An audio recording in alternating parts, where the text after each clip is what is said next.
Michael Jordan era in Chicago.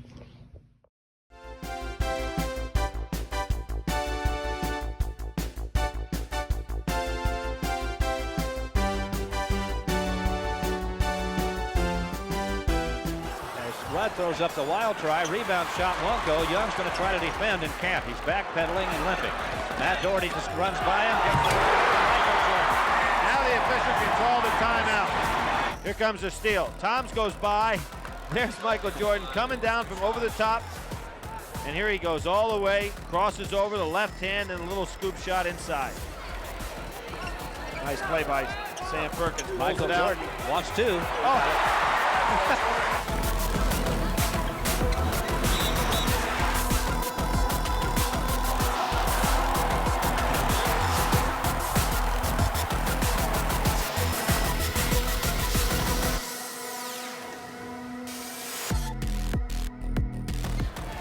And the shot blocked by Sam Perkins. I guess that is a pretty fitting end to the ballgame. Jordan, look at that! College era, 1981-1984. First season. Jordan's freshman year, he averaged 13.5 points a game, averaging around 4.4 rebounds a game, and participating 34 games that year. Coming straight out of high school, Michael Jordan was known to be ranked 4th on Knoxville's newspaper reporter Ken Mink's top 100 rankings of the best high school players in the country, behind Adrian Branch. Michael Jordan's biggest moment his freshman year season was having a game-winning shot in the NCAA championship against Georgetown. MJ was later on named the ACC Freshman of the Year that season. The Tar Heels ended that season with a solid 32-2 record led by Coach Dean Smith. Second season. Michael Jordan proved himself as one of the best basketball players as he started his second year at the University of North Carolina in the 1982-1983 season. Throughout the regular season, Michael Jordan averaged 20 points, 5.5 rebounds, and 1.6 per game. His increased defensive performance and scoring ability helped North Carolina to the Final Four. He was also instrumental in driving the team to a successful season. Even though North Carolina lost to the skilled University of Houston squad in the Final Four, Jordan still managed to be selected to the All-ACC first team, and thereon he kept improving as a powerful force on both ends of the floor. Third season. In Jordan's last year of college ball, he was declared College Player of the Year for the 1983-1984 season. In his junior year, he was also selected by the Kansas to the NCAA All-American First Team in 1984. In this season, Jordan averaged 19.6 points, 5.3 rebounds, and 1.9 assists per game. Jordan also won the John R. Wooden Award in 1984. In Jordan's junior year, he scored double figures in 90 of his 101 games played. In 1983, Michael scored a career high of 39 points against Georgia Tech on January 29th. In 1984 NCAA tournament, he had 27 points on 11-15 shooting with the 6 rebounds in a win against Temple. Post-college impact, 1984. In August 10th, 1984, Michael Jordan was able to win a gold medal with the Summer Olympic Games in Los Angeles. He scored a game-high 20 points in a final against Spain. Throughout 8 games with Team USA, Jordan scored 137 points, averaging each game with 17.1 points. In 1984, on September 12th, Jordan signed a contract with the Chicago Bulls worth more than $6 million. In October, Jordan wore 23 for the first time ever in front of 13,913 fans at the Chicago Stadium. That same day, Jordan scored 16 points, helping the team defeat the Washington Bullets 109-93. Jordan helped the Bulls improve from a 27-55 to a 38-44, which was enough to qualify for the playoffs for the first time since the 1980-1981 season. Jordan rapidly became a fan favorite, even in most opposing arenas. They talk about the Chicago Bulls is about Michael Jordan, the outstanding rookie from North Carolina. You know, coming on this level is a brand new start for me, and I have to start from the bottom and work my way up. So, I think the hard work is ahead of me, and I'm willing to take on that challenge and go out and play the best I can.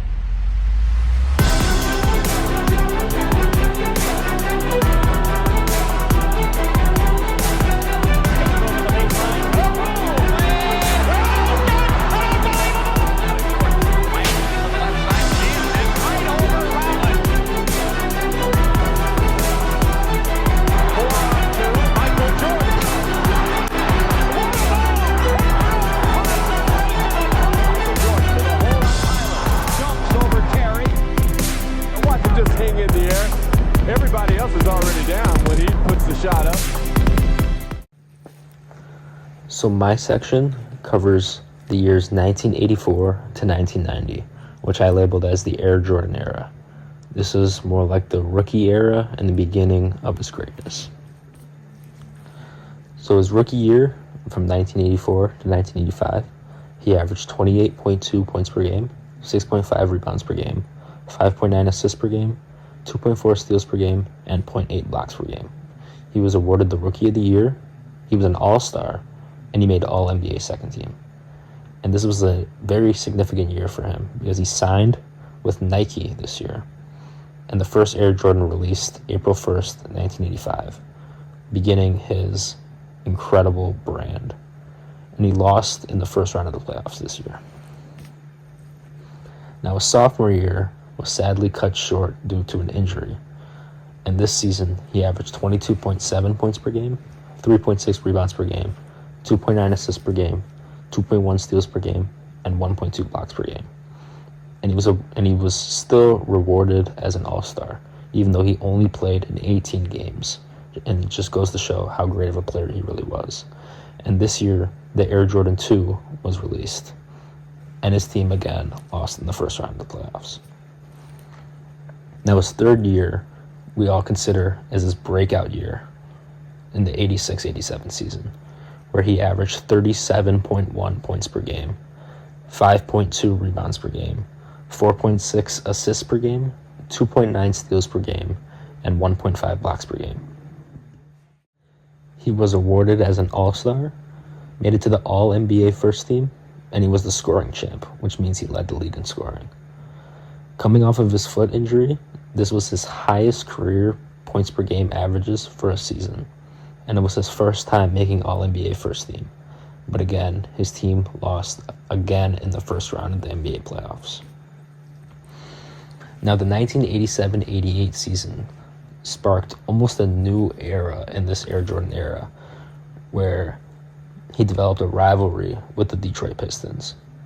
This season, he averaged 35 points per game, 5.5 rebounds per game, 5.9 assists per game, 3.2 steals per game, and 1.6 blocks per game. Now this year, he was awarded the Most Valuable Player, Defensive Player of the Year award. He was an All-Star. He made it to the All-NBA first team. He made it to the All-Defensive first team. He was the scoring champ, and he was also the steals champ. And this was his first time running into the bad boy Pistons. But he made it to the second round this year. So he made it out of the first round, but he lost to the Pistons in the Eastern Conference semifinals. And this year, the Jordan 3 released. Now, 1988-89 season was the second time he ran into the Pistons. And this year, he averaged 32.5 points per game, 8 rebounds per game, 8 assists per game, 2.9 steals per game, and 0.8 blocks per game. He was awarded as an All-Star, made it to the All-NBA first team, All-Defensive first team, and was the scoring champ once again. He ran into the Pistons once again in the playoffs, and in this playoffs, Jordan was going to a completely another level. Like, he was playing some of the best basketball he has ever played. And the Pistons needed a way to stop him and to stop the Bulls from having success. And this is where they implemented the Jordan rules. And because of these rules, it hindered Jordan's ability to use his talent in certain aspects, such as getting to the rim and getting in the air, like they stopped him early, that kind of thing. And this led them to lose in the Eastern Conference Finals this year, So Jordan made it out of the second round and made it into round 3, but lost once again. And this year, the Jordan 4 was released. Now, for the third year in a row, in the 1989-90 season, the Bulls will face the Pistons again in the NBA playoffs. And this season, Jordan averaged 33.6 points per game, 6.9 rebounds per game, 6.3 assists per game, 2.8 steals per game, and 0.7 blocks per game. He was awarded as an All-Star, All-NBA First Team, All-Defensive First Team, Scoring Champ, and Steals Champ. And this season, he lost again to the Detroit Pistons, losing in the Eastern Conference Finals once again and not making the NBA Finals. This year, the Jordan 5 was released, further enhancing his brand. But this is where people started to question how great Michael Jordan truly is. You know, he puts up all the numbers, he puts up all the stats, he's a scoring champ every year, but he's never won an NBA championship. So they're wondering how great he truly is. Now, Michael Jordan's significance to Chicago. He revamped the Chicago Bulls and their success, going from a lottery team having high draft picks to having success in the playoffs and almost making the NBA Finals. Jordan's sneaker deal transcended sportwear and streetwear in Chicago and also across the globe, as every child, and specifically in the city of Chicago, wanted Jordans, wanted to be like Jordan, and it enhanced the popularity of basketball in the country, but especially in Chicago, stealing the reins from his competitor, Isaiah Thomas, who was born and raised in Chicago. Isaiah Thomas was the best player on the Bad Boy Pistons, and that aspect of stealing Chicago from him also fueled that rivalry those couple years.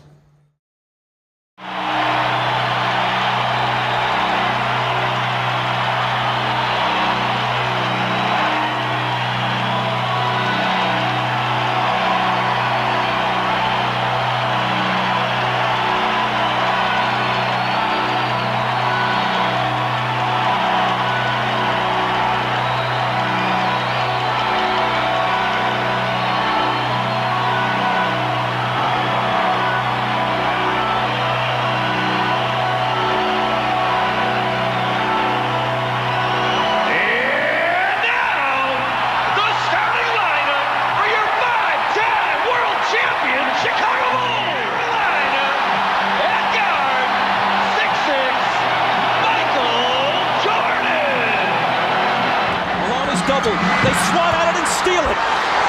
Here comes Chicago. 17 seconds. 17 seconds from Game 7 or from championship number 6. Jordan open. Chicago with the lead.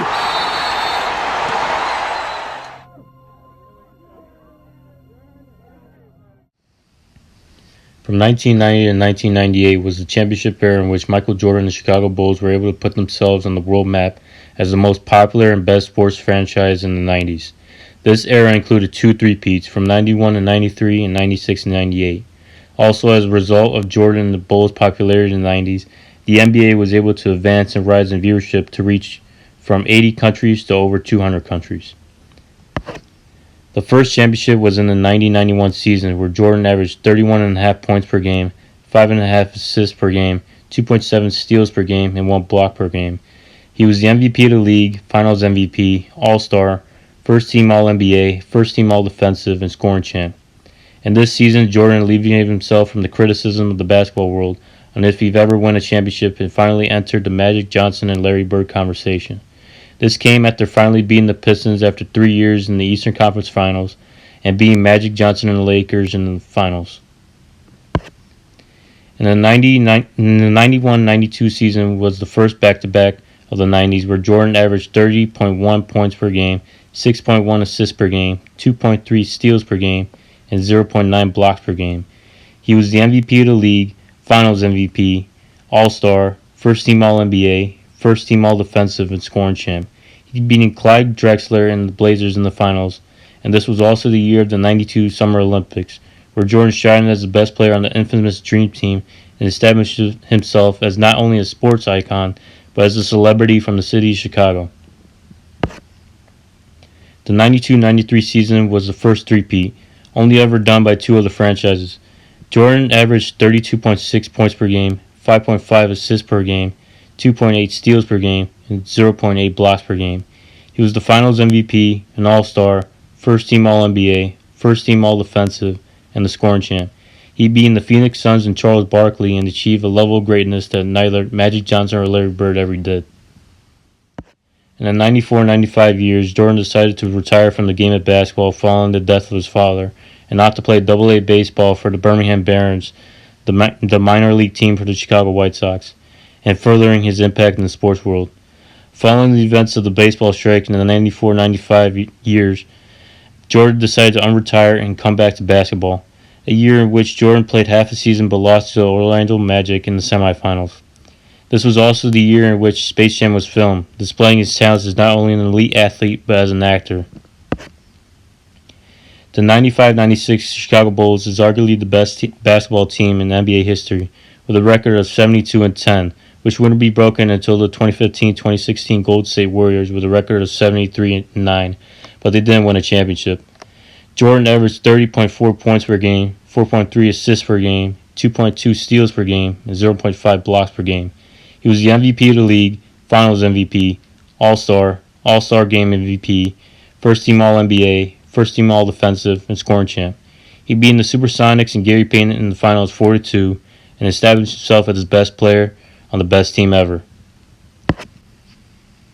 The 96-97 season was the second back-to-back championship of the decade, where Jordan averaged 29.6 points per game, 4.3 assists per game, 1.7 steals per game, and 0.5 blocks per game. He was the Finals MVP, an All-Star, First-Team All-NBA, First-Team All-Defensive, and scoring champ. This was also the year he beat the Jazz and Karl Malone in the Finals for the first time. The Last Dance was the 97-98 season, and the last and final championship of the decade in the second three-peat. This season, Jordan averaged 28.7 points per game, 3.5 assists per game, 1.7 steals per game, and 0.5 blocks per game. He was the MVP of the league, Finals MVP, an All-Star, All-Star Game MVP, First Team All-NBA, First Team All-Defensive, and scoring champ. Jordan and the Bulls beat the Jazz for the second straight year in the Finals, and would be the last championship in team's history. In Jordan's tenure with the Bulls, he'd always had tension with general manager Jerry Krause, and with Krause stating before the 97-98 season that head coach Phil Jackson would go 82-0, but he'd never be the coach, Jordan decided to retire for the second time. But this did not shy away from the fact that Jordan brought a franchise from the city of Chicago from the bottom of the league to one of the all-time greatest franchises in the league, and established himself as arguably the greatest basketball player of all time on a team from Chicago. Jordan's Wizard and Legacy Era. Wizards Year 1. In Jordan's first year with the Wizards, it was a change for him since he was in a new arena with new teammates. Jordan was still an all-star at the age of 38 while averaging 22.9 points per game. His move to Washington allowed for more people to view his game, including key figures like the president. Wizards Year 2. In Jordan's second year with the Wizards, he played in all 82 games, which was incredible since he was 39 years old during this time.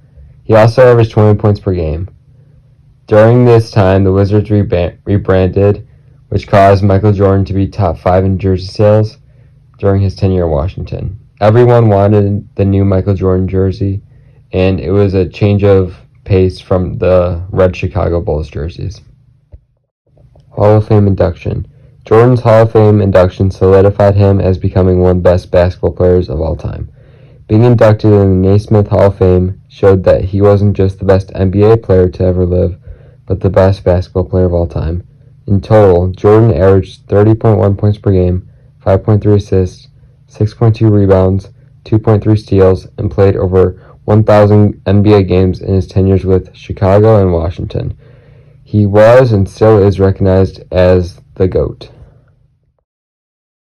Brand. Jordan's brand became the new cool shoe to wear. Everyone wanted a pair of Jordans to walk in because their favorite player wore them. His slogan, "Be like Mike," was evident by the sales and publicity his sneakers received. Jordan also sponsored other brands including Gatorade, Hanes, Nike, Rayovac, and Chevrolet. These brands gained a lot of traction because everyone wanted to do what Jordan was doing. His overall significance to Chicago. Jordan had a great impact on the city of Chicago during his time with the Bulls. Many Americans didn't tune into basketball games because they didn't know any of the players or because they thought it was boring. Jordan revolutionized this. During Jordan's rookie season, TV viewership skyrocketed, especially in Chicago, going from 900,000 to 2.5 million per game. Also, Jordan had statues, signs, billboards, and shoes, all seen by people across the world. Jordan was now a global icon whose roots were in Chicago.